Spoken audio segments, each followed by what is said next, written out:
이재명 대통령이 청와대에서 처음으로 주재한 국무회의에서 통합과 포용을 위해 노력해야 한다며 국민도 강요 지명이나 인사에서 고려해야 할 게 많다는 점을 생각해달라고 언급했습니다. 초대 기획예산처 장관 후보자로 이해운 전 의원을 지명한 걸 두고 여권 일각에서 반발이 나오는 상황을 염두에 둔 것으로 풀이되는데요. 최 기자 연결하겠습니다. 정인용 기자, 자세한 내용 전해주시죠.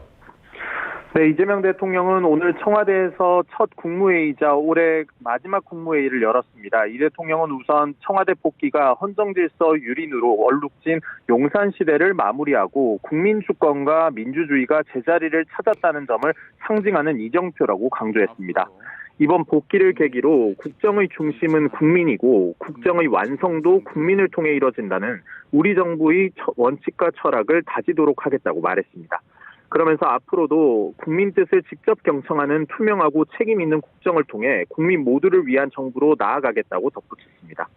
이 대통령은 본격 토의에 앞서 추가로 발언을 이어가며 대통령의 가장 큰 책임은 국민을 통합하는 거라고 정의했습니다.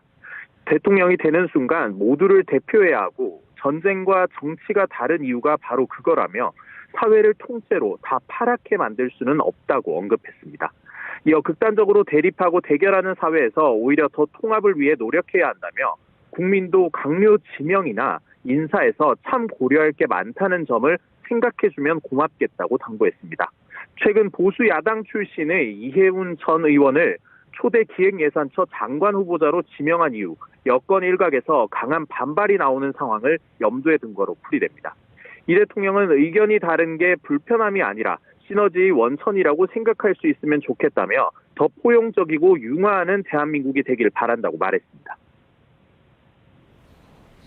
네, 오늘 국무회의에서는 통일교 특검 관련 언급도 나왔다고요? 네, 이 대통령은 정교 분리 원칙을 언급한 뒤 종교가 정치에 개입하는 건 우리 사회 민주주의의 미래와 나라의 미래를 위협하는 중대 사안이라고 질타했습니다. 김민석 총리가 통일교와 신천지 등 정교 유착 문제에 대해 정부 차원의 특별수사본부를 준비하는 방안을 검토해야 한다고 보고하자 이에 공감하며 이같이 말한 겁니다. 이 대통령은 이어 통일교나 신천지 문제에 대해 특검을 한다고 하지만 너무 지지부진하다며 여든 야든 막론하고 다 수사해야 한다고 강조했습니다. 진상을 규명하고 책임을 물어야 이런 일이 다시 생기지 않는다며 특검이 구성되면 그때 넘겨주더라도 그 전에 행정안전부와 법무부가 상의해 수사팀을 구성해보라고 주문했습니다. 최근 1심에서 무죄 판결이 나온 서해 공무원 피살 사건에 대한 보고도 있었는데요.